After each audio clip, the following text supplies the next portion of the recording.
அனைவருக்கும் வணக்கம். ஆஸ்ட்ரோமைண்ட் தெரபி அன்புள்ளங்கள் அனைவரையும் இந்த புதிய வீடியோவில் சந்திப்பதில் பெருமகிழ்ச்சி அடைகிறேன். ஆஸ்ட்ரோமைண்ட் தெரபி சார்பாக மாத அறிவுறுத்தல்கள்ங்கிற வீடியோ ஒவ்வொரு மாதமும் 12 ராசிகளுக்கும் போட்டு வரேன். அந்த வகையில் ஜூலை 20 முதல் ஆகஸ்ட் 20, 2026 கன்னி லக்னம் அண்டு கன்னிராசி அன்புள்ளங்களுக்கு என்ன மாதிரி பலன்கள் ஏற்பட போது, அவர்களுக்கான அறிவுறுத்தல்கள் என்ன அப்படிங்கிறது தான் இந்த வீடியோவில் பார்க்க போகிறோம். கன்னி லக்னம் அண்டு கன்னிராசி அன்புள்ளங்களுக்கான அறிவுறுத்தல்கள் என்பது பிடித்தவை மூலம் மன உளைச்சல் வரும் மாதம். மீண்டும் உங்களுக்கான அந்த தலைப்பை அறிவுறுத்தலை கொடுக்குறேன். பிடித்தவை மூலம் மன உளைச்சல் வரும்.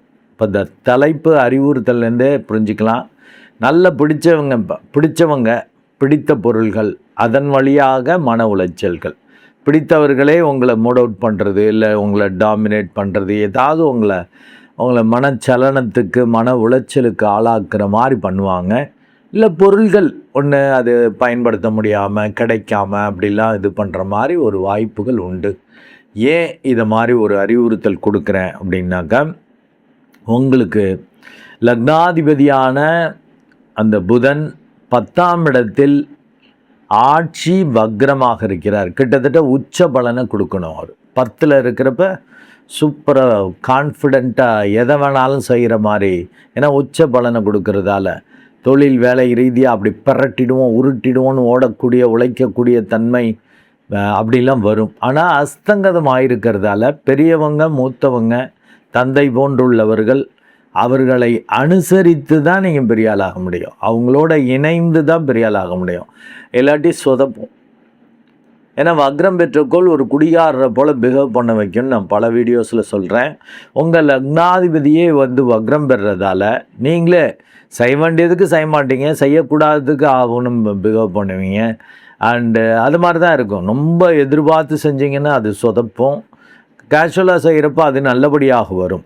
கிட்டத்தட்ட 6/8/2026 வரைக்குமே அவர் 10ஆம் இடத்தில் இருக்கிறார். அதற்கு அடுத்தது மிதுனத்திலிருந்து கடகத்திற்கு இடப்பெயர்ச்சி ஆகிறார் 6/8 அன்று, 6/8/2026 அன்று. அது 11ஆம் இடம் வர்றதும் சூரியனோடு இணைவதும் சிறப்பு தான். நிபுணத்துவ யோகம் வெளிப்படும். நீங்கள் நம்பர் 1 ஆகிற மாதிரி லாப சிந்தனையோடு ஓடக்கூடிய உழைக்கக்கூடிய தன்மை ஹெவியாக இருக்கும். கூட யார் இருக்கா? பாதகாதிபதியான குரு பகவானும் உச்சமாக இருக்கிறார். பெரிய அளவுக்கு பிஸியாக மைண்டு இதாகி டைட்டாகி அதான் மன உளைச்சலை ஏற்படுத்தும். நம்மளால் முடியுமா, அதை செய்ய முடியுமா? ஏன்னா லாப சிந்தனை மேலோங்கும். ஏன்னா லக்னாதிபதி இருக்கிறார், 7ஆம் இடத்ததிபதியும் இருக்கிறார். சூழலும் மற்றவர்கள், சொந்த பந்தங்கள், நண்பர்கள் எல்லாமே அவங்கள வச்சுட்டு எப்படி பண்ணுறது, அவங்க டாமினேஷன், அந்த லாப சிந்தனைங்கிறது ஹெவியாக போவோம். கூடவே 12ஆம் இடத்ததிபதியும் அங்கே இருக்கிறதால ஒரு ஃபயர் இருக்கும். 11ஆம் இடம் வலுக்கிறதால. ஆனால் அதில் ஏன் மன உளைச்சல் வரும்னு சொல்கிறேன் அப்படின்னா, உங்களுக்கு இந்த சனி பகவான் 27/7/2026 அன்று அவர் வக்ரம் பெறார். ஸோ லக்னாதிபதி வக்ரம் அண்ட் புத்திக்குரியவன், அதிர்ஷ்டத்துக்குரியவன், பூர்வ புண்ணியாதிபதியும் வக்ரமாகிறார். 1, 5, 9க்குரிய கோள்கள் பெரிய அளவுக்கு அந்த பர்சனாலிட்டியில் பாதிப்பை ஏற்படுத்தும்னு சொன்னவன். ஸோ அவர் வக்ரம் பெறுறது, அவர் கண்டகச்சனியாக இருக்கிறார். எதிர்பாராதவைகளை கொடுக்கக்கூடியது. மற்றவங்க சூழல் வழியாக மன உளைச்சல்கள், பகை, விரோதத்தை, ஏன்னா 6ஆம் இடத்ததிபதியாக போய் 7ல் இருக்கார் இல்லையா? நீங்களும் அது மாதிரி தான். மற்றவங்கள்ட்ட உள்ள நல்லதை பார்க்குறத விட கெட்டதை பார்க்கக்கூடிய தன்மையெல்லாம் உங்களுக்கு வரும். அப்படி ஒரு சூழல் இருக்கிறப்ப, அது வக்ரம் பெறுறப்ப உங்களுக்கு புரியாது. வக்ரம் பெறாமல் இருக்கிறப்ப ஒரு சில இதை அளவோடு செஞ்சுக்குவீங்க. பிடிச்ச இதுனாக்கா கண்ட்ரோலாக பண்ணிக்குவீங்க, லெவலோடு வச்சுக்குவீங்க. ரொம்ப எதிர்பார்ப்பு வச்சுக்கிட்டு ரொம்ப ஓவர் இதில் பண்ணிட மாட்டீங்க. இப்போ இந்த வக்ரம் பெறுறப்ப ஒரு பைத்தியம் பிடிச்ச மாதிரி தான், ஒரு குடிகாரரை போல தான் அப்படின்னு சொல்லியிருக்கேன்ல. 5க்குரிய வக்ரம் பெறப்பையும் அந்த ஒரு குளறுபடி வரும்.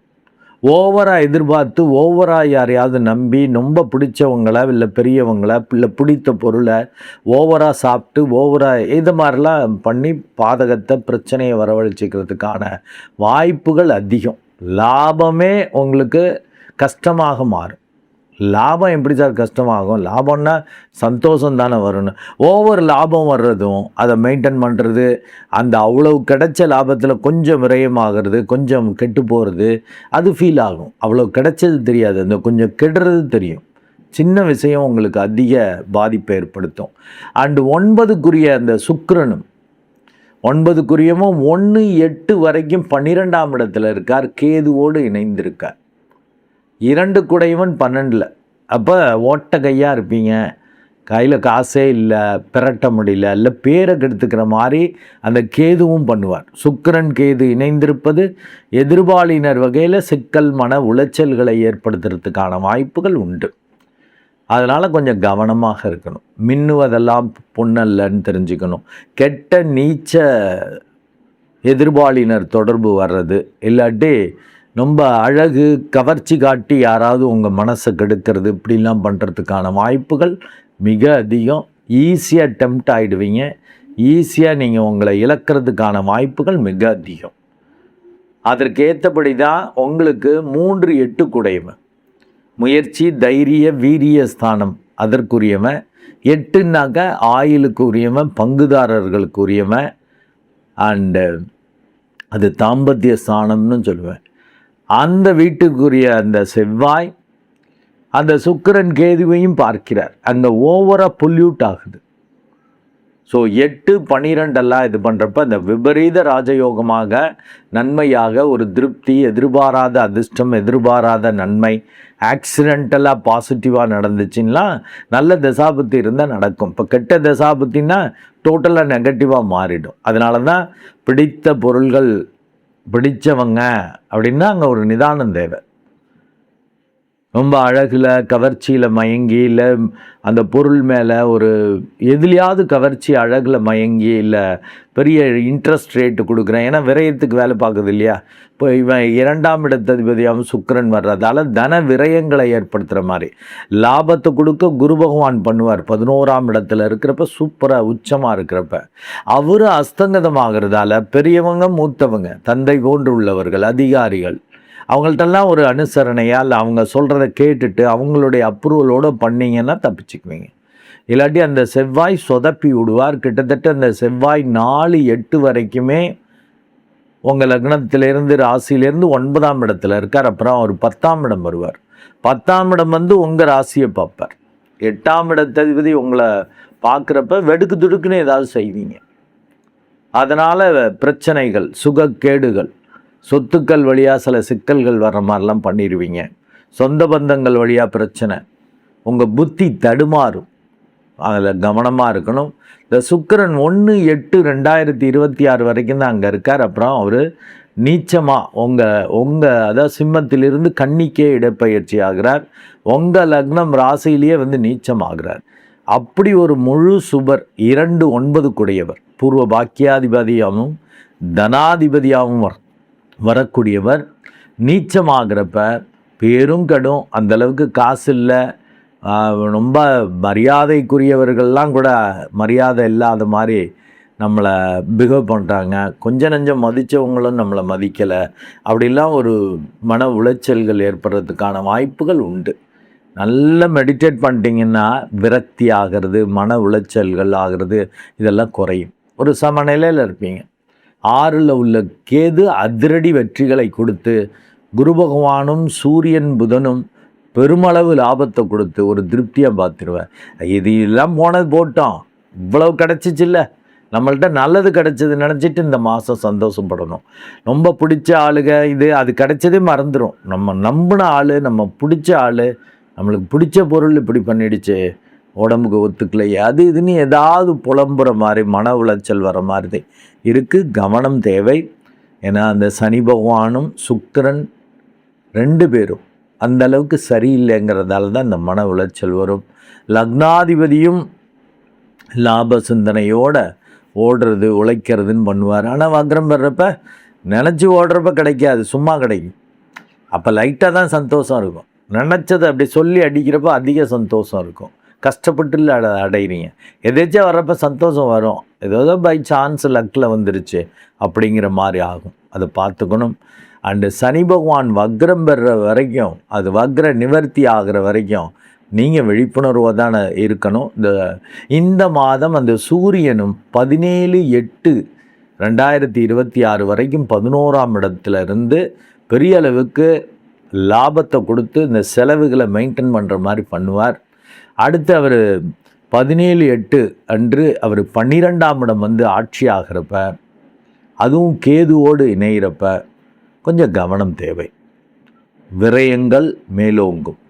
நீங்களே இழுத்து விட்டுருவீங்க. ஓவராக ஆராய்ச்சி பண்ணி ஒன்றும் இல்லாத விஷயத்த ஓவராக பண்ணி, இல்லை பெருசாக மரியாதை கிடைக்கணும்னு இப்படி அப்படின்னு நினச்சி எல்லாம் சொதப்பலாக போகும். ஒரு விரக்தி வரும். கொஞ்சம் மெடிடேட் பண்ணிட்டீங்கன்னா நல்லது. 11ல் இருக்கக்கூடிய இந்த சூரியன் டெஃபினட்டாக நல்ல லாபத்தை கொடுப்பார். கடைசி ஒரு 3 நாள் தானே விரயத்துக்கு வருகிறார். அதனால் நல்லா மெடிடேட் பண்ணிக்கங்க. பிடிச்ச விஷயங்கள்கிட்ட ஒரு கண்ட்ரோல் வச்சுக்கோங்க.